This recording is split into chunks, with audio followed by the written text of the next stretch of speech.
നല്ല കുട്ടിയല്ലേ? ആ എന്നാ തുണിയൊന്നെടുത്തേ. ഏത് തുണി? ദേ ആ മൂന്നാമത്തത് ഒന്ന് എടുക്കു കൂട്ടാ, കീറല് തയ്ക്കാനാ.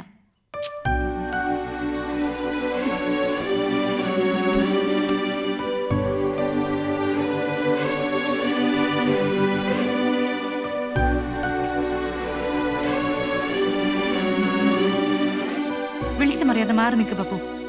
ആവശ്യത്തിനുള്ള വെളിച്ചൊക്കെ ഉണ്ട്. ഇനിയും കണ്ണ് കാണുന്നില്ലേ? ഒരു കണ്ണാടി മേടിച്ച് ഫിറ്റി. ഞാനൊരു കണ്ണാടി വെച്ചാൽ എങ്ങനെ ഇരിക്കും? ചന്തമായിരിക്കും. പാടത്തെ പാവലിന് നോക്കുകുത്തി പോലെ ഇരിക്കും. അയ്യടാ അയ്യടാ. അപ്പൊ ഒന്ന് മാറി നിൽക്ക്.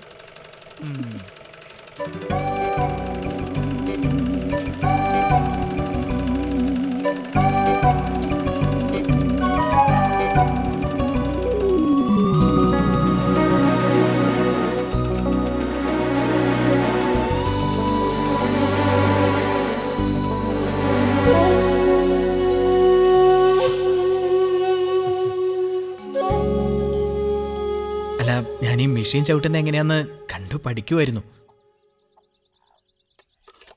രതി ചേച്ചി എന്നെ കൂടി തയ്യൽ ഓടിപ്പിച്ചരാന്ന് പറഞ്ഞിട്ട് ഒരു മൈൻഡ് പോലും ചെയ്യുന്നില്ലല്ലോ.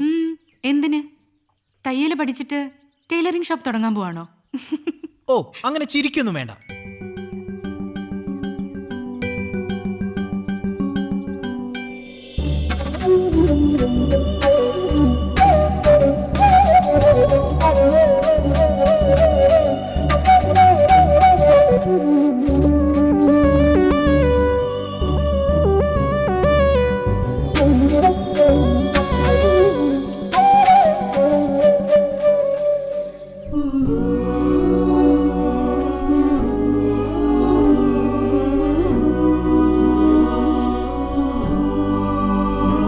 പപ്പു, സ്വപ്നം കാണുവാണോ?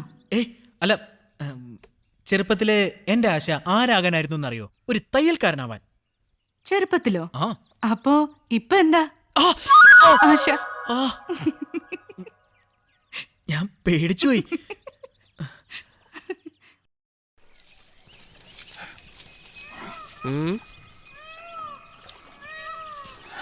അമ്പാനെന്താ ഒരു വല്ലായ്മ? ഒന്നുമില്ല. അത് കള, എന്തോ ഒരു പ്രശ്നമുണ്ട്. പിന്നെ പ്രശ്നം ഇയാൾക്കല്ലാതെ അറിയാവുന്ന. എന്നാ ഞാനങ്ങ് പറയട്ടാ. എന്ത്? അമ്പാന്റെ മനോവിചാരം ഞാൻ പറയട്ടാ. എങ്കി പറ.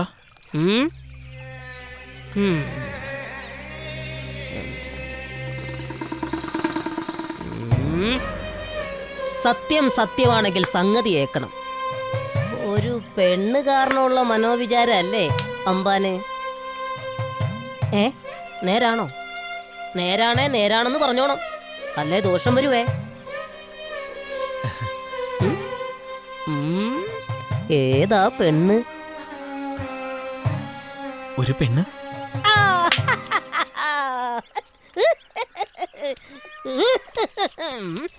പെണ്ണിന് ഊരും പേരും ഒന്നുമില്ല അമ്പാനെ. അതൊക്കെ എന്തിനാ നിങ്ങൾ അറിയുന്നേ? ഒരു പെണ്ണ്. എന്നാലും ഒരു ലക്ഷണം പറയില്ല. ശരി, വേണ്ട. എന്നാൽ ഇനി അവൾ എവിടെ ഉള്ളതാണെന്ന് പറ. ഇവിടെ അടുത്ത് തന്നെ. കിളുന്നോ അതോ മൂത്തതോ? ഇച്ചിരി മൂത്തതാ. അപ്പൊ സംഗതി കുറെ കൂടി പ്രശ്നമാ. ഒട്ടും വഴങ്ങുന്നില്ലല്ലേ?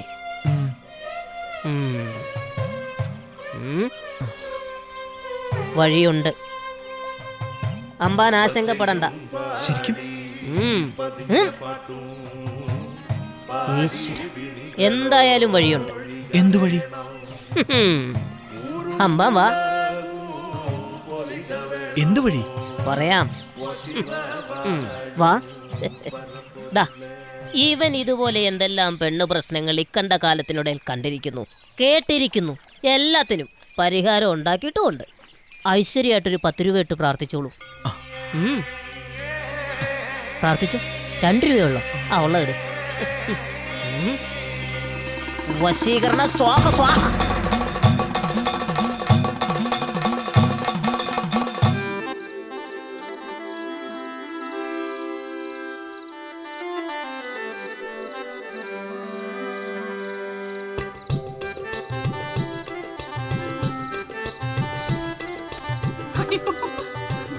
അയ്യോ.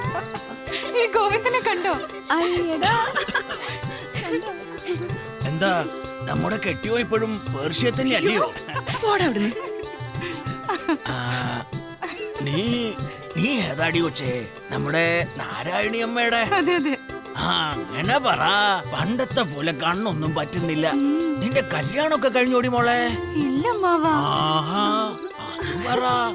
നീ ഒരു കാര്യം ചെയ്യ്, ഒഴിവുള്ള സമയത്ത് എന്റെ അടുത്തേക്ക് ഒന്ന് ഇറങ്ങ. പറ്റിയൊരു ചെറുക്കനെ ഞാൻ കണ്ടുപിടിച്ചു തരാം. അമ്മ അവിടെയല്ലോ പറയുന്നത്. ഈ മൂച്ചൊക്കെ സ്റ്റേജിൽ കണ്ടാ മതിയായിരുന്നു, അല്ലാതെ അവിടെ പോയി ബോധം കെട്ട് വീടരുത് കേട്ടോ. ആരാ ബോധം കിട്ടി വീഴുന്നെന്ന് നമുക്ക് കാണാം. രതി വാ, നമുക്ക് അവിടെ പോയി ഇരിക്കാം. വാ മോളെ. ആ പപ്പു, ഫ്ലാസ്ക് എടുക്കാൻ മറക്കല്ലേ. ആ. വാ.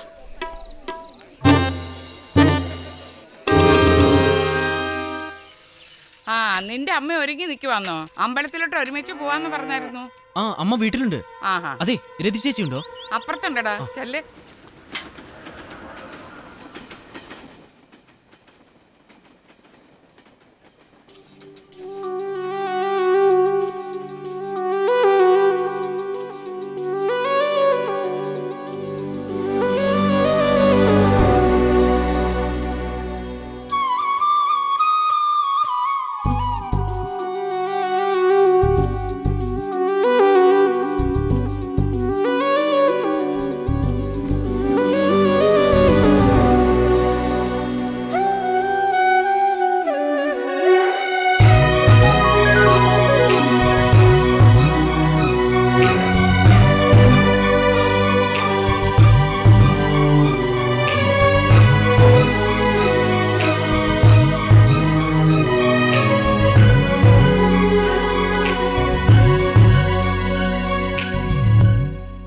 രതി ചേച്ചി, ഓ, പുസ്തകവും വീക്കിലും കൊണ്ടുവന്നിട്ടുണ്ട്.